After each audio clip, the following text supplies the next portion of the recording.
কি সবার মন ভালো আছে তো? দেখা গেছে যারা নিয়মিত বই পড়েন তাদের মধ্যে কিন্তু ডিপ্রেশন অনেক কম আসে। বেরিয়ে পড়েছিলাম ইতস্তত রবিবারে, গড়িয়াহাট ফুটপাত তো ফাঁকা, ঢুকে পড়েছিলাম আনন্দ পাবলিশার্সে।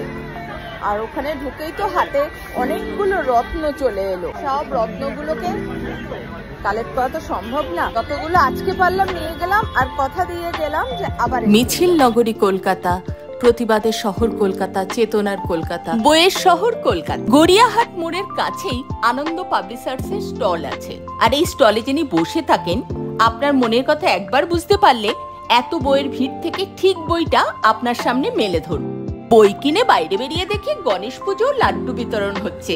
গণেশ ঠাকুরই কিন্তু ব্রহ্মার নির্দেশে তার 4টি হাতে ব্যাসদেবের কথা শুনে মহাভারত লিখে গেছিলেন। বই পড়ুন, নিজের মনকে খুশিতে ভরিয়ে রাখুন। কে কি বললো, ডোন্ট বদার।